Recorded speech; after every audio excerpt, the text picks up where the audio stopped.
Je vous invite à prendre votre Bible dans le livre d'Ésaïe, chapitre 5 à 9, les versets 15 à 20.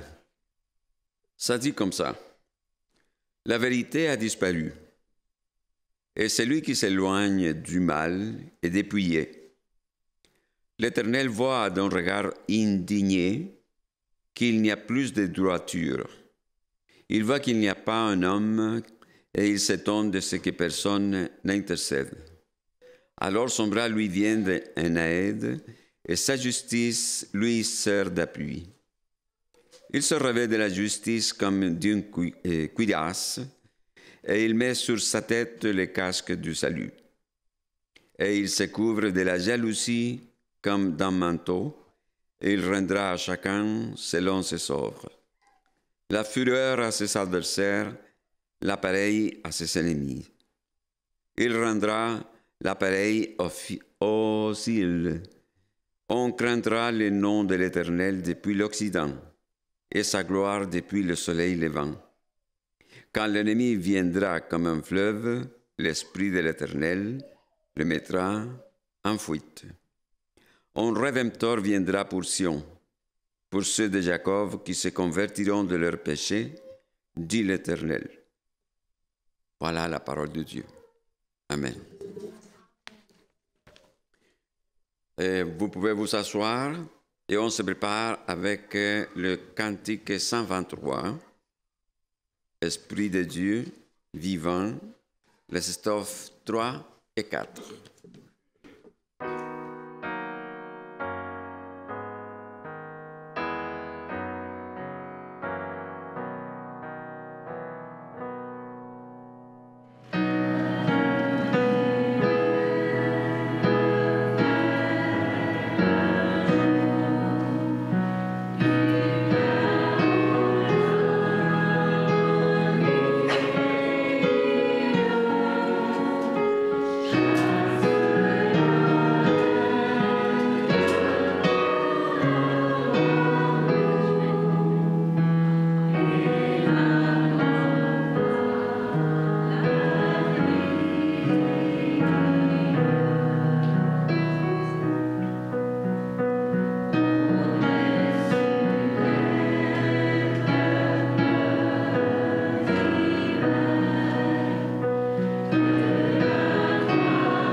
Bonjour, bon sabbat à tous.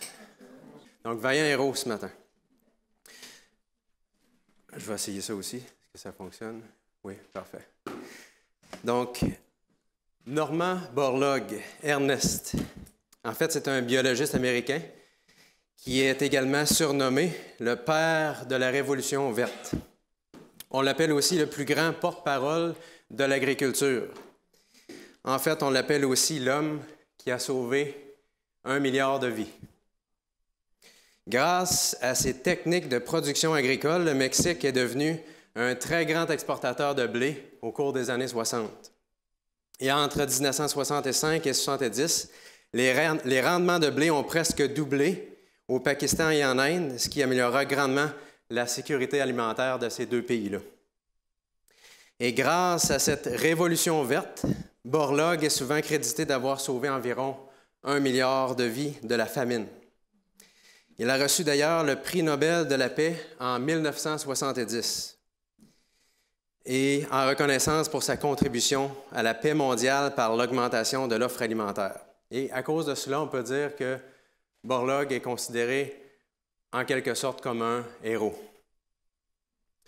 Et vous savez, notre monde est rempli de héros, des héros qui sont des humains et parfois des héros imaginaires qu'on appelle des super-héros. Et tous ces personnages, des êtres extraordinaires qui viennent le plus souvent d'autres planètes. Ils sont là pour représenter, en fait, quelque sorte, certains dieux. Et ils sont là comme pour être sauveurs de l'humanité. Ils sont apparus dans les années 30 du siècle précédent, alors que la rumeur d'une deuxième guerre mondiale planait au-dessus de notre monde. Le monde des super-héros a saisi l'occasion pour offrir un réconfort et un échappatoire face à cette inquiétude qui était toujours grandissante. Et ces idoles d'aujourd'hui prétendent pouvoir sauver le monde avec deux choses, leur leadership et leur puissance surhumaine. Et les gens, encore aujourd'hui, se tournent vers les super-héros. Les gens se ruent vers les cinémas pour contempler la toute dernière production de leur petit dieu masqué préféré. En 2012, le film Avengers est sorti et a récolté 1,5 milliard de dollars. En 2015, le même film avec une nouvelle version est sorti de nouveau avec 1,4 milliard de recettes. Et Iron Man, qui est un peu plus connu aujourd'hui, est sorti aussi en 2013, a récolté ni plus ni moins de 1,2 milliard de dollars. Alors les gens ont encore un très grand intérêt pour les super-héros, pour les choses surnaturelles. Mais je pose une question ce matin.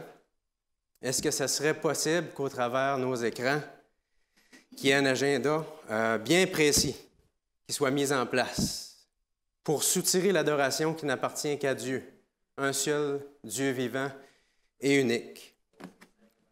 Et en fait, ces super-héros ne font en fait qu'emprunter leurs histoires de la Bible. Il n'y a rien de nouveau sous le soleil que la parole de Dieu nous dit.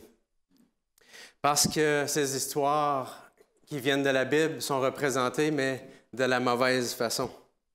Mais je vous suggère ce matin à regarder à des héros, mais pas à des héros imaginaires, à des vrais héros qui ont vraiment vécu, et non pas à partir de bandes dessinées, mais à partir du livre, des livres. Le seul livre qui a résisté au travers de l'histoire, qui a été miraculeusement préservé, la Bible. Je vous suggère une première histoire d'un héros qu'on retrouve dans l'Ancien Testament, que vous connaissez tous, Jonas. Vous allez dire Jonas, un héros? Oui, un héros. Nénive, en commençant, on va parler de Nénive. Nénive comptait parmi les plus grandes villes de l'Antiquité. Elle était bâtie sur les rives du cours d'eau qu'on appelle le Tigre. Et ça a été construit peu après la tour de Babel, lorsque les gens ont été dispersés. Et elle a prospéré au cours des siècles. Et la parole de Dieu nous dit que Nénive est devenue une très grande ville de 3 jours de marche.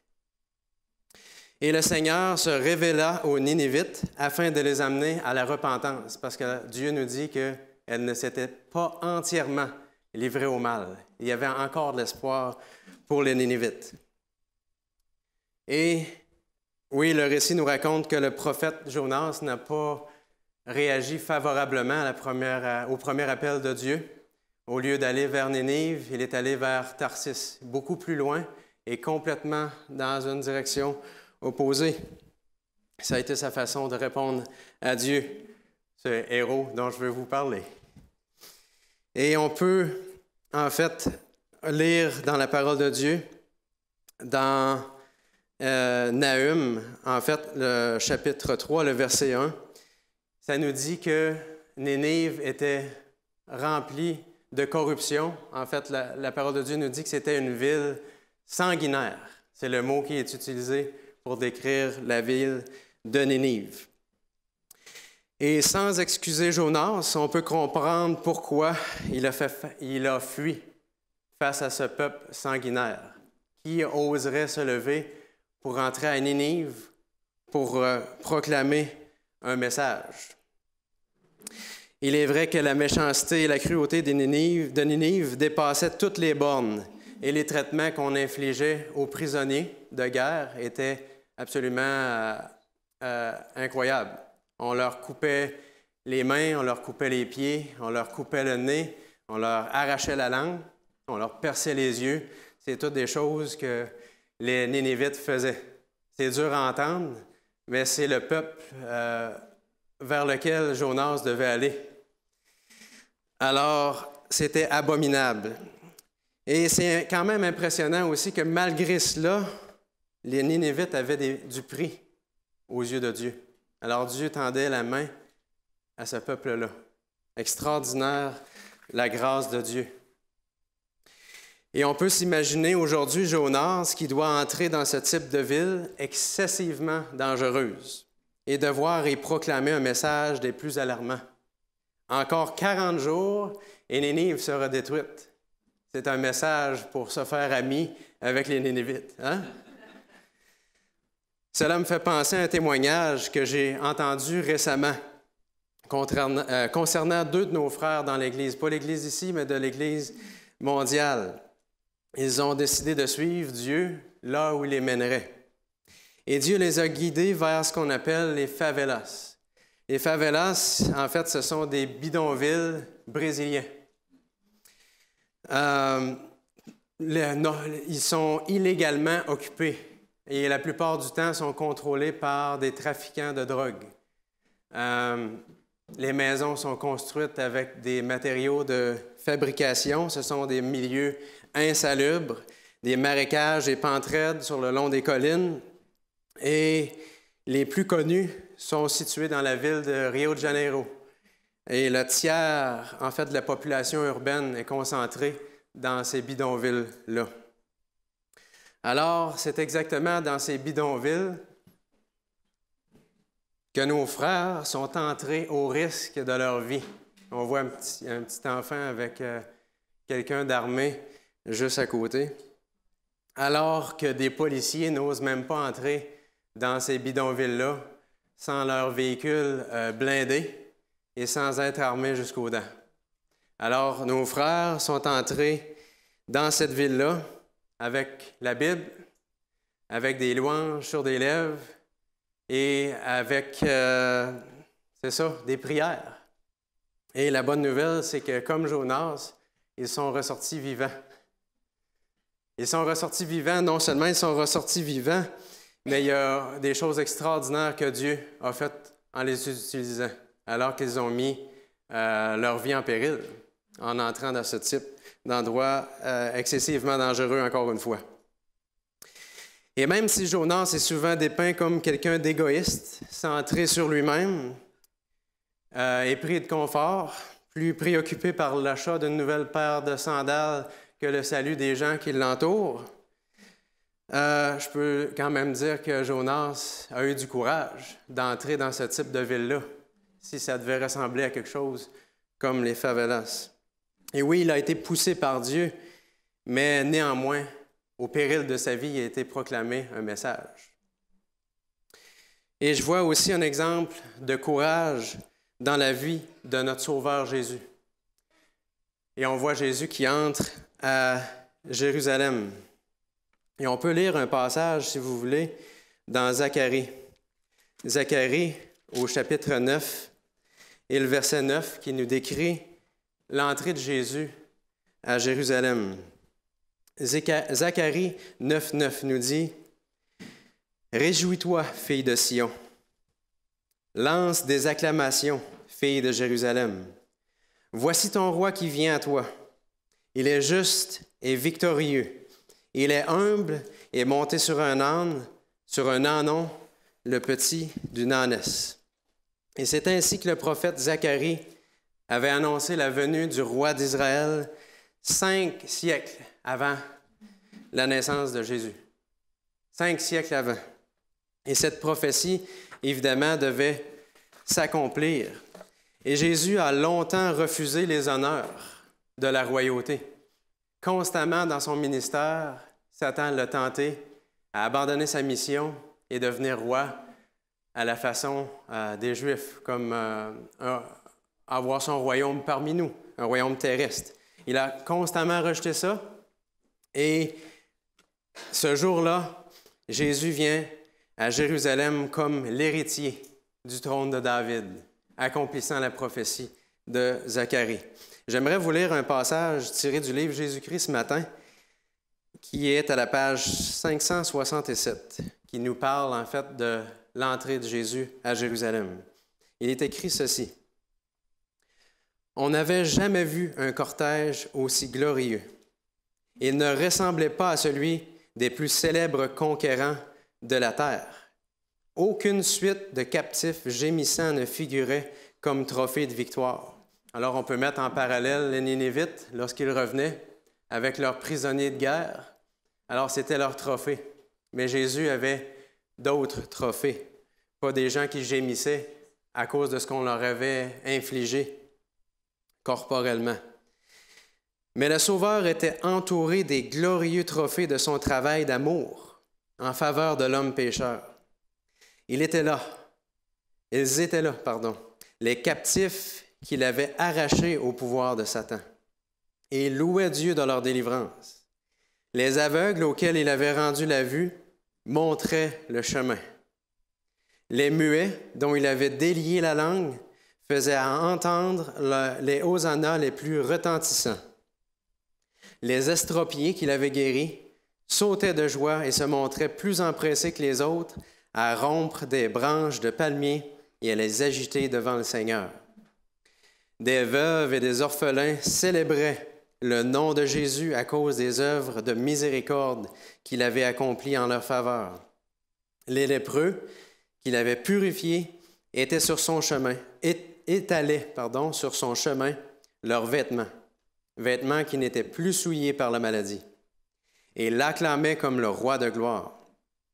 Ceux que sa voix avait réveillés du sommeil de la mort étaient présents dans la foule.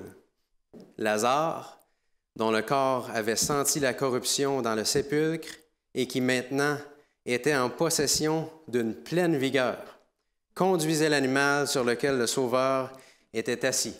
Alors, ce passage-là nous fait revivre ce grand moment où Jésus entrait dans Jérusalem. Mais malgré son entrée triomphante, Jésus savait que son heure était venue. Il allait bientôt être arrêté, faussement accusé, ridiculisé, maltraité, humilié et crucifié. Et malgré cela, malgré qu'il savait toutes ces choses-là, il n'avait aucun espoir de s'en sortir parce qu'en fait, la prophétie était claire. Elle disait de Jésus qu'il était l'agneau de Dieu qui devait ôter le péché du monde. Donc, forcément, il devait être sacrifié. Il n'avait aucun espoir de sortir vivant en allant à Jérusalem une dernière fois. Alors, il a eu malgré tout le courage de foncer par amour pour chacun d'entre nous. Alors, je pense qu'on peut dire quel héros qu'était Jésus. Un autre exemple qu'on peut lire de héros dans la Bible se trouve dans l'Ancien Testament. J'ai oublié de montrer cette image-là. Et on nous parle de cet héros-là dans le livre d'Exode, c'est Moïse. Moïse, dès son enfance, reçut une instruction privilégiée, le préparant à gouverner l'Égypte. Alors, c'est quelque chose d'extraordinaire qui attendait Moïse.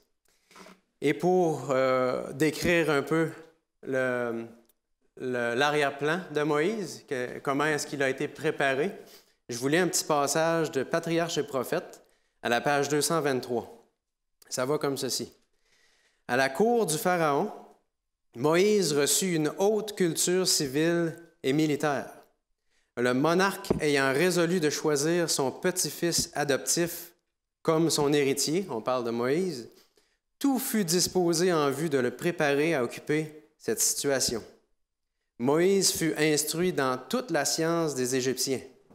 Il était puissant en parole et en œuvre. Par ses capacités militaires, il devint le favori des armées égyptiennes.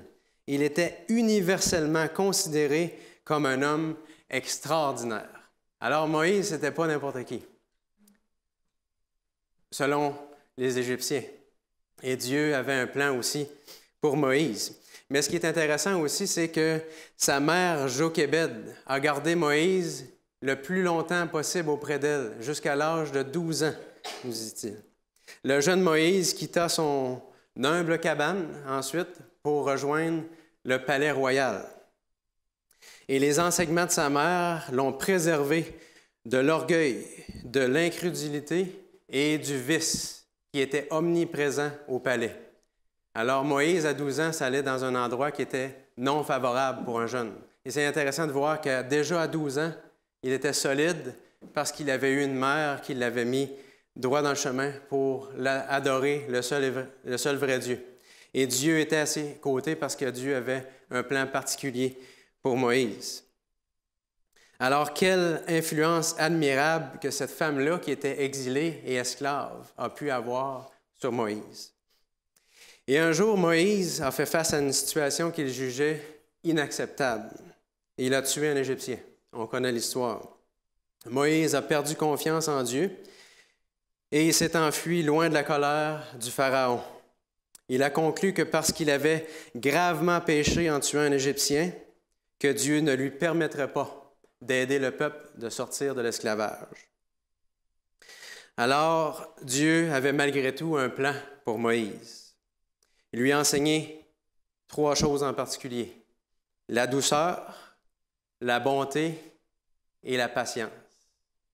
Et je veux m'attarder sur la patience ce matin de Moïse, qu'il est nécessaire d'ailleurs à avoir pour tout ouvrier du maître si on veut posséder, si on veut servir Dieu avec succès. Et oui, Moïse a dû être patient. Les Israélites oubliaient si facilement que Dieu les conduisait au moyen de son ange. Ils attribuaient à l'homme ce que la puissance divine seule pouvait accomplir.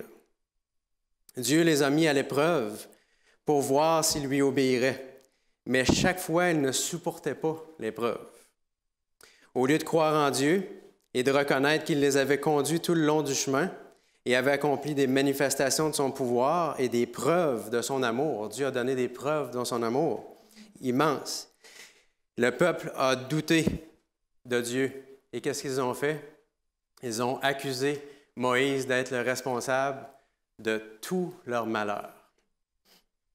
Moïse a supporté leur entêtement, et on peut dire avec une remarquable patience. Une fois, ils avaient même voulu le lapider. Lisons un passage, si vous voulez, à partir du livre de l'Exode, Exode au chapitre 17, et les versets 1 à 4. Exode 17, 1 à 4. Il est écrit ceci. Toute l'assemblée des Israélites partit du désert de Sin pour parcourir les étapes que l'Éternel leur avait ordonnées. Et ils campèrent à Réphidim. Là, le peuple ne trouvera pas d'eau à boire. Alors le peuple chercha querelle à Moïse. Ils dirent, « Donnez-nous de l'eau à boire. » Moïse leur répondit, « Pourquoi me cherchez-vous querelle? Pourquoi provoquez-vous l'Éternel? » Le peuple était là, pressé par la soif, et murmurait contre Moïse. Il disait, « Pourquoi nous as-tu fait quitter l'Égypte? Si c'est pour nous faire mourir de soif, moi, mes enfants et mes troupeaux. » Moïse cria à l'Éternel en disant, « Que puis-je faire pour ce peuple? Encore un peu, et ils vont me lancer des pierres, ils vont me lapider. » Alors imaginez toutes ces années à endurer le peuple. Quelle patience Moïse a dû avoir. Et oui, Moïse a perdu patience un jour. Mais malgré tout, je pense qu'on peut se souvenir de Moïse, de son endurance, de sa patience qui caractérisait sa vie. Et le Seigneur se tenait constamment à la droite de Moïse pour l'aider. Et vous savez, Jésus aussi a été un grand exemple de patience. Sa patience, contrairement à Moïse, n'a jamais failli. Lorsqu'on lit combien tout au long de sa vie, Jésus a été sévèrement mis à l'épreuve, on ne peut que s'émerveiller en contemplant son caractère. Et plusieurs histoires nous présentent sa patience. Et j'en ai choisi une ce matin que l'on retrouve dans l'Évangile selon Matthieu au chapitre 26. C'est Matthieu 26, les versets 63 à 67. Matthieu 26, 63 à 67. Et on connaît le contexte. Judas vient de livrer Jésus. Ils viennent de nuit. Il l'arrête comme s'il était un bandit. Il comparaît devant les sacrificateurs. Et on voit Jésus. Donc, à partir du verset 63, il est écrit ceci. Mais Jésus, ça commence bien, gardait le silence. Jésus gardait le silence. Le grand prêtre prit la parole et lui dit, « Je t'adjure par le Dieu vivant de nous dire si tu es le Messie, le Fils de Dieu. » Jésus lui répondit, « Tu le dis, de plus je vous le déclare. Vous verrez désormais le Fils de l'homme assis à la droite du Dieu puissant et venant sur les nuées du ciel. » Alors le grand prêtre déchira ses vêtements en disant, « Il a blasphémé. Qu'avons-nous besoin d'entendre son blasphème? Qu'avons-nous besoin d'entendre? Besoin de témoins, oui. Vous venez d'entendre son blasphème. Qu'en pensez-vous? » Ils répondirent, « Il mérite la mort. » Et au verset 67, là-dessus, ils lui crachèrent au visage, le frappèrent à coups de poing. Certains lui donnaient des gifles en disant, et on peut imaginer le ton de voix aussi, « Christ, prophétise, dis-nous qui t'a frappé. » Je pose la question ce matin. Après avoir lu ce passage-là, comment est-ce que vous réagissez lorsqu'un de vos proches ou vous-même êtes faussement accusé? Comment réagissez-vous lorsqu'on vous crache au visage ou vous avez l'impression que c'est ça qu'on vient de faire? Et lorsqu'on vous donne des coups de poing, lorsqu'on vous donne peut-être une claque au visage ou lorsqu'on se moque de vous devant beaucoup de monde. Il y avait beaucoup de monde de présent. Il est inexplicable de voir quelqu'un endurer ça comme Jésus le fait. Inexplicable. Alors que Jésus avait utilisé sa salive pour guérir des gens qui étaient aveugles, la salive de ses propres créatures lui était rejetée au visage dans un esprit de haine, de dégoût et de colère. Et Jésus supporte ces choses-là. Incroyable.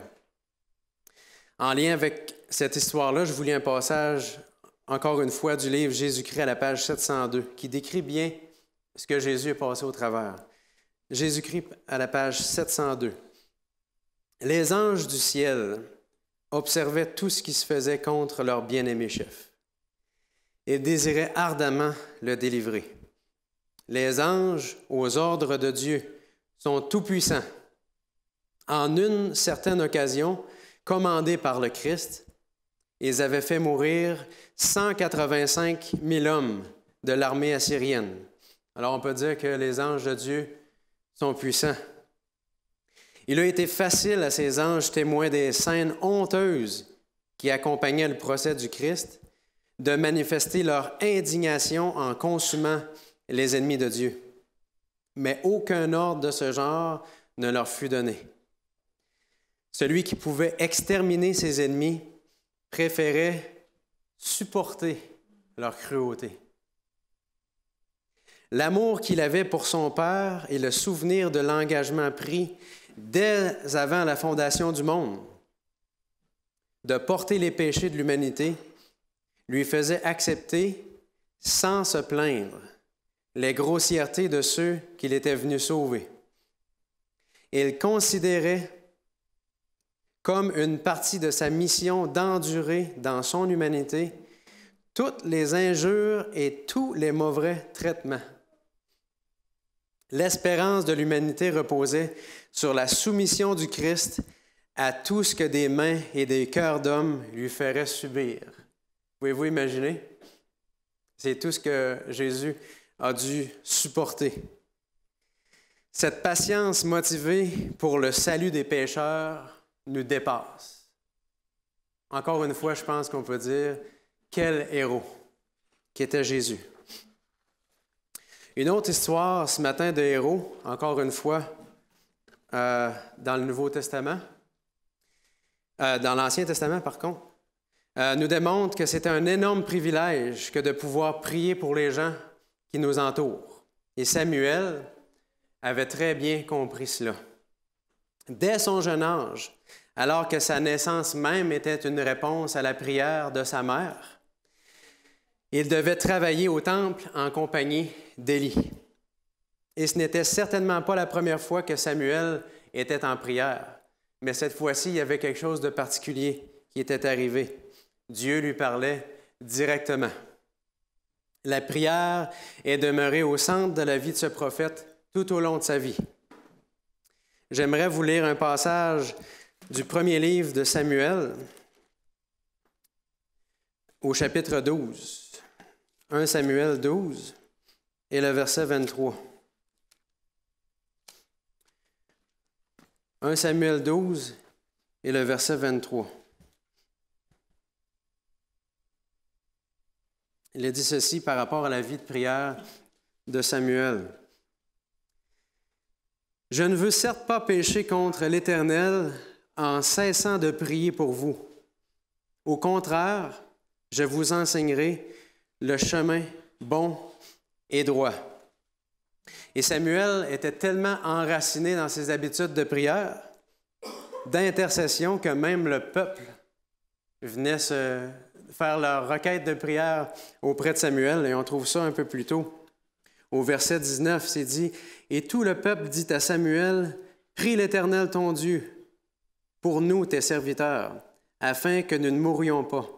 En effet, nous avons ajouté à tous nos péchés le tort de réclamer un roi. » Alors, ces prières-là d'intercession, qui faisaient partie de la vie de Samuel, elles sont d'une valeur inestimable pour qui elles sont destinées, ces prières d'intercession. Plusieurs d'entre nous pourront peut-être remonter à notre conversion et faire un lien avec des gens qui ont prié pour nous. Et à combien de reprises des parents ont prié pour leurs enfants et ont vu des choses extraordinaires arriver dans la vie de leurs enfants. Et parfois même, ça se passe après la mort des parents. Mais les prières sont exaucées tôt ou tard parce que Dieu entend toutes nos prières. Et plusieurs aussi mentionneront que des enseignants, des amis, peut-être même des pasteurs ont prié pour eux et ça les a carrément arrachés des griffes de l'ennemi. Et je veux revenir par rapport à la prière au passage qu'on a lu ce matin, la lecture biblique qui était dans Ésaïe, au chapitre 59. Ésaïe 59. On va relire ces versets-là en partie.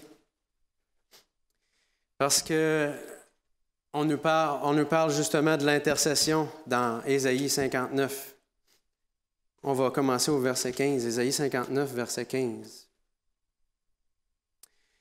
Il est dit, « La vérité est devenue rare, et celui qui s'écarte du mal est victime de pillage. L'Éternel voit avec indignation qu'il n'y a plus de droiture. Il constate qu'il n'y a plus personne. Il est consterné en voyant qu'il n'y a personne pour intercéder. Alors son bras lui assure le salut et sa justice lui sert de soutien. » On nous parle d'intercession. Ça nous dit, « Le libérateur viendra pour Sion » au verset 20.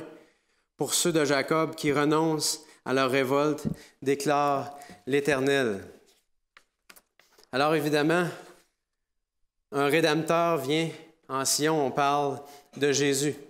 Jésus est non seulement un exemple de courage, non seulement un exemple de patience, mais Jésus est aussi un exemple d'intercédeur, intercession pour chacun de nous.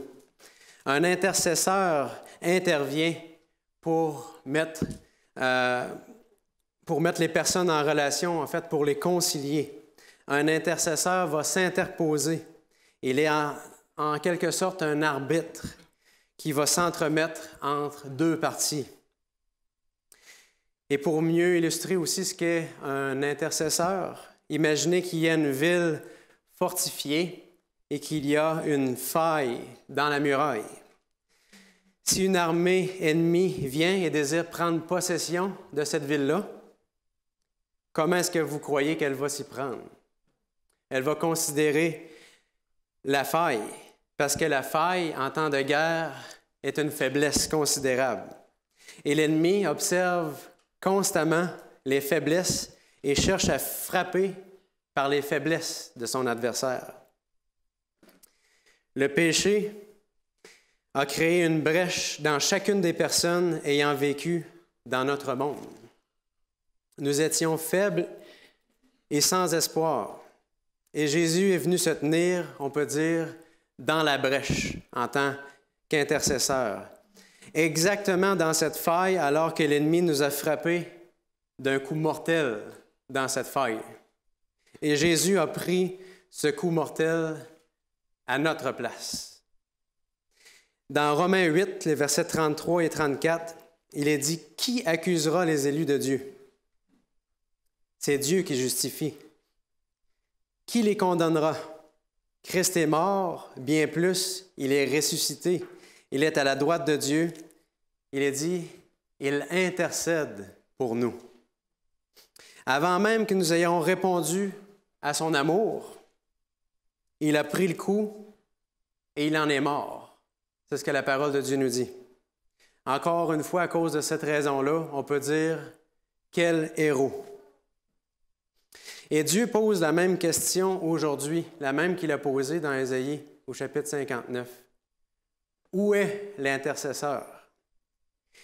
Et oui, Jésus intercède pour nous. Et il est encore aujourd'hui l'homme de la situation. Jésus est l'homme de la situation, mais le plan du salut, ça ne s'arrête pas à Jésus, à vous et à moi. Alors que Jésus a été un exemple pour chacun d'entre nous de ce que c'est un intercesseur, qu'on le remercie de nous avoir sauvés, qu'est-ce qu'on fait de ceux qui périssent? Jésus nous dit, où est l'intercesseur? Jésus nous dit individuellement, mon courage, ma patience et mon intercession par amour pour toi. Qu'est-ce que tu en fais? Je t'ai appelé pour plus qu'être simplement sauvé. Es-tu prêt à ce que je fasse de toi un intercesseur? Je veux faire de toi quelqu'un de fort, nous dit Jésus, afin que toi aussi tu puisses intercéder pour ceux qui se perdent. Es-tu prêt à te tenir dans la brèche pour quelqu'un, afin que lui aussi puisse avoir la vérité et s'en sortir, quitte à prendre un coup pour cette personne? Un coup dur parfois.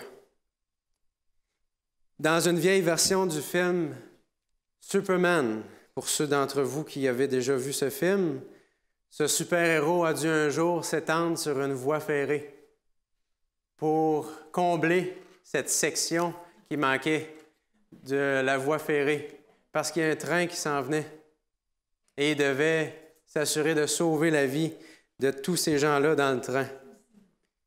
Et non, cette histoire-là n'est pas réelle, et non, cette solution-là n'en est pas vraiment une non plus, même s'il paraît un super-héros.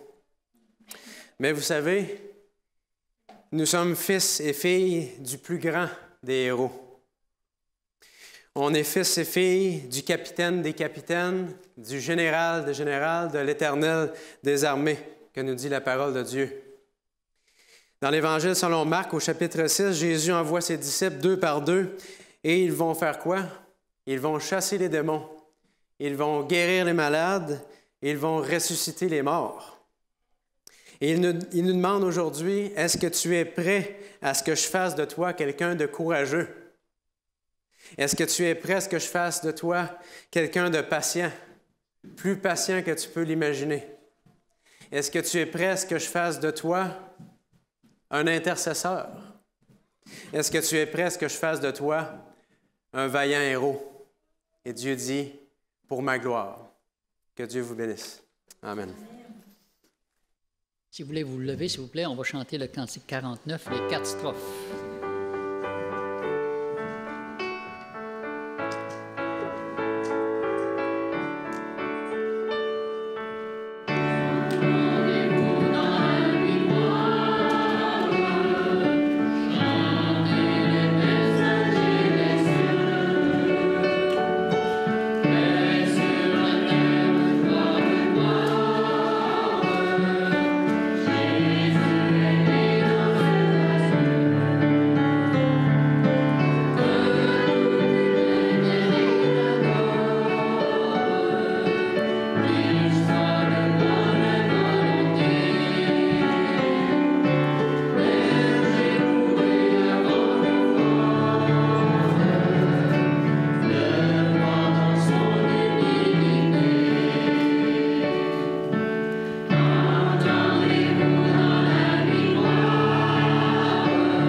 Père éternel, comme nous sommes reconnaissants d'avoir un héros, mais plus qu'un héros, notre Créateur et notre Sauveur, notre frère Jésus-Christ. Quel exemple extraordinaire dans sa vie il a été pour nous. Un exemple de patience, un exemple de courage, un exemple d'intercesseur, de missionnaire pour sauver chacun d'entre nous. Et nous voulons encore aujourd'hui répondre à cet appel alors que nous avons accepté que Jésus nous sauve. Nous voulons nous aussi nous tenir dans la brèche, être prêts à se sacrifier pour ceux qui ne connaissent pas la vérité, à être de bons représentants de ce que c'est l'amour de Dieu. Viens dans nos cœurs éternels. On sait qu'il doit y avoir un réveil, une réforme dans nos vies. On sait que le Saint-Esprit doit venir dans chacun d'entre nous comme jamais. Puisses-tu compléter cette transformation dans nos vies et qu'on puisse sauver les gens autour de nous et que ce soit des trophées dans ton temple pour l'éternité et pour ta gloire. Nous t'en prions au nom de Jésus notre Sauveur et Seigneur. Amen.